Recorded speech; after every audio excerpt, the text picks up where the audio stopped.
Today we'll talk about the bee movie. And this movie is wrong about bees. So this movie is about honeybees, which there are 6 species of honeybee.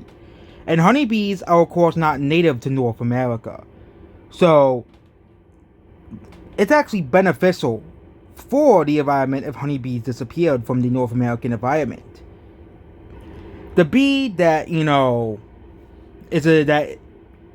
Barry B. Benson is the western honeybee, which is the most common of the 7 to 12 species of honeybees worldwide.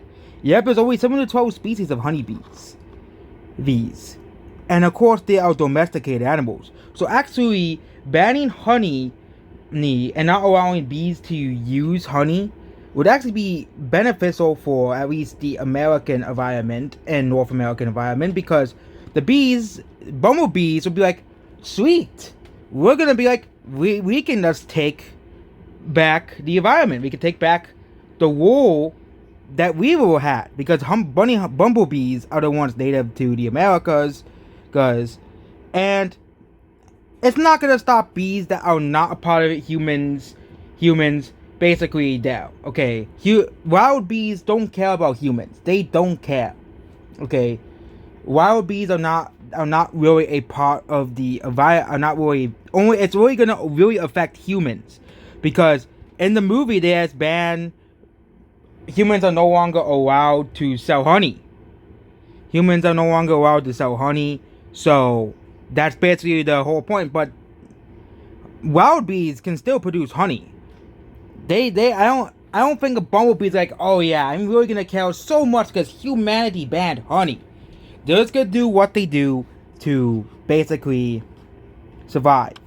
Okay, and getting rid of the western honeybee from the American environment, which of course Barry B. Benson is based off of.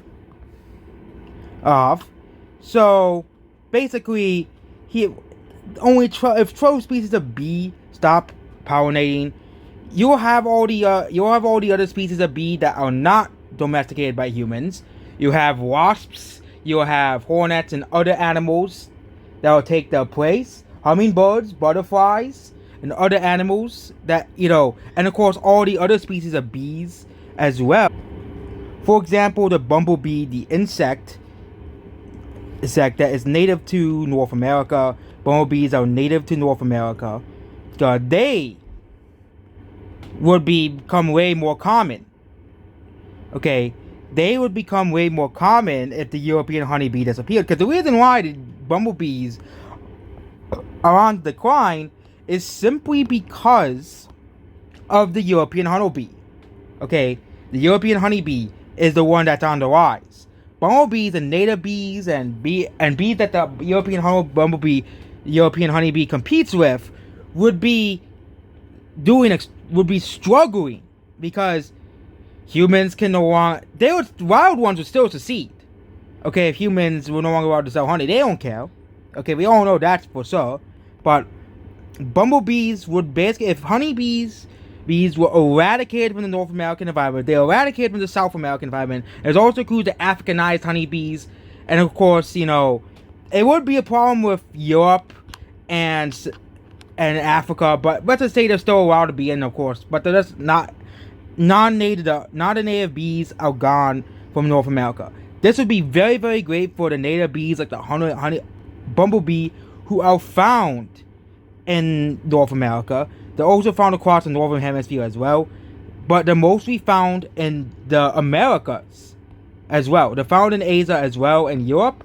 But if the European honeybee, which directly competes with North American honeybees, well, North American honeybees would have a field day. Meanwhile, European honeybees would be eradicated from the environment. They would be eradicated from the environment, which would help native bees. And also, if humans are no longer allowed to domesticate bees, well, that means, it will only be bad for humans. Domesticated bees, of course, and let's not forget that domesticated bees still compete with wild bees for honey. So, getting rid of domesticated bees also helps wild bees worldwide, because they don't have to compete with domesticated bees anymore. They don't have to deal with domesticated bees ever again. So wild bees would be on the up because they don't have to compete with, of course, the domesticated counterparts. Goodbye.